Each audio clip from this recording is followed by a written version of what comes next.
Hey there, little eyelashes. Welcome to Tarot Third Eye.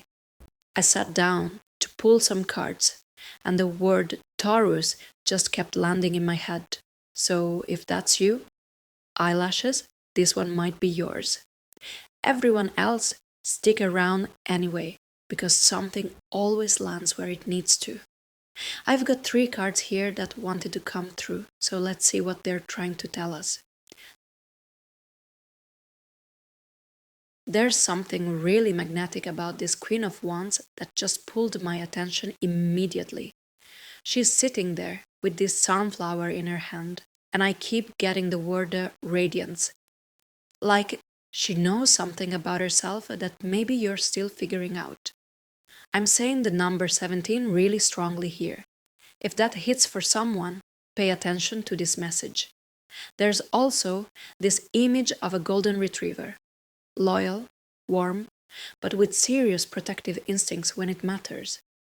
What strikes me about this queen is how she's holding that wand so confidently, like it's an extension of her arm. This isn't someone who's timid about their power, and I think that's exactly what some of you need to hear right now. There's this energy coming through of someone who's been dimming themselves down, maybe unconsciously, and this card is saying, stop it. The black cat at her feet is interesting too. It's like she's got this intuitive side that she trusts completely. She doesn't second guess her gut feelings. I'm getting a strong message for anyone who's been overthinking a situation lately. Your instincts are sharper than you're giving them credit for. There's something about creativity here that wants to be expressed, but not in a quiet behind the scenes way. This queen creates boldly. She takes up space. I keep hearing, stop apologizing for being bright. Someone needed to hear that today. You know who you are. This card is asking you to step into that confident energy, that natural leadership that's already inside you.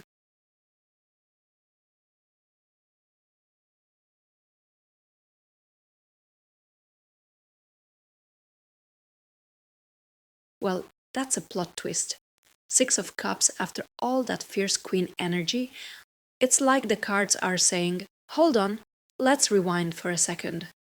This card has me thinking about that person you used to be before you learned to dim yourself down. See how these children are exchanging cups so freely? There's no hesitation, no wondering if they're worthy of receiving something beautiful. They just give and take with this pure, open heart. I'm getting the number 6 really strongly here, not just because it's on the card, but like it's emphasizing something. 6 months, 6 weeks, maybe the sixth of a month. Someone's going to know what that timing means. What's hitting me about this card is how it's talking to that queen energy we just saw, but from a completely different angle. That confident, radiant version of yourself. She's not some new person you need to become. She's who you've always been underneath all the layers of should and supposed to. I keep seeing a yellow bicycle, just flashed in really clearly. If that means something to you, this message is definitely yours. There's something about rediscovering joy that doesn't need to be earned or justified. The thing about the Six of Cups is it's not asking you to go backward, but to remember forward.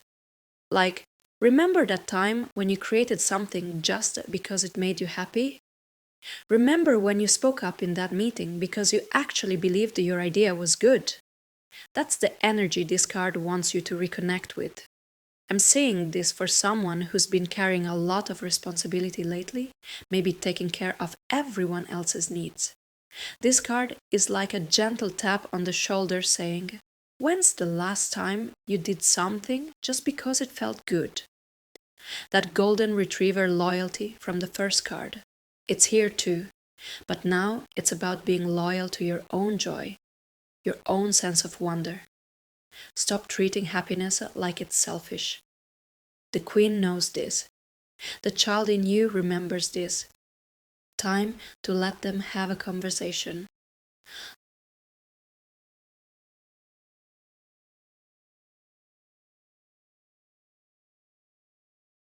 Look at this figure stepping right off the edge of the cliff with that little white dog at their heels. The fool doesn't even look down.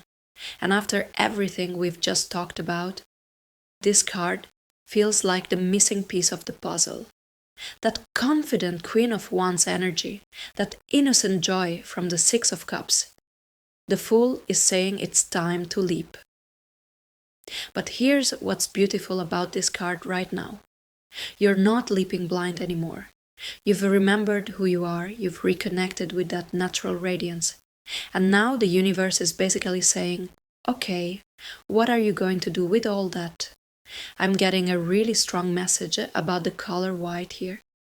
Not the stark sterile kind, but the white of fresh snow, of clean slates, of possibility that hasn't been written on yet.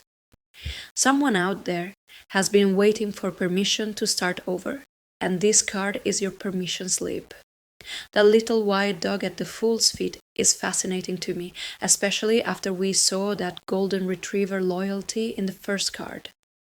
Your instincts aren't just sharp, they're ready to follow you anywhere, even into the unknown, especially into the unknown.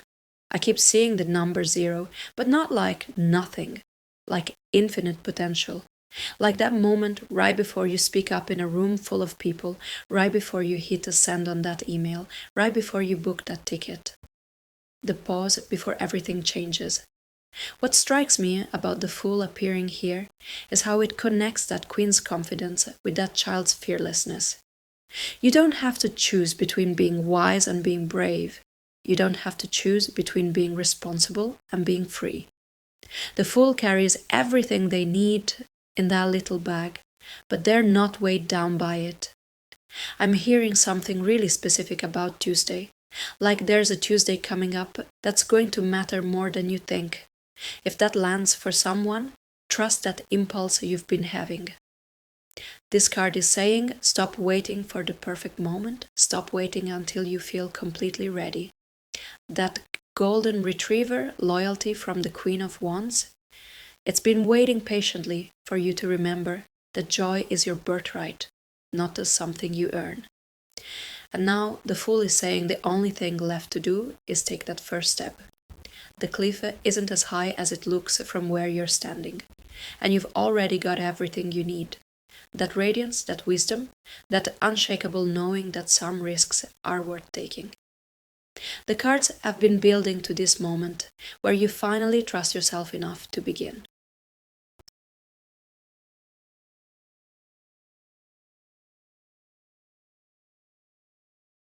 So here we are, from that radiant Queen of Wands energy back through the pure joy of the Six of Cups, and now the Fool is asking you to take that leap. What strikes me most about these three cards together is how they're not asking you to become someone new. They're asking you to remember who you've always been underneath everything else, and then trust that person enough to step forward. That journey from confidence to remembering joy to finally taking action. It's not linear, and it doesn't have to be perfect, but it does have to begin somewhere. And maybe that somewhere is today. Maybe it's that Tuesday that came through so clearly. Or maybe it's just the next moment you choose courage over comfort. Thank you for letting me share this reading with you.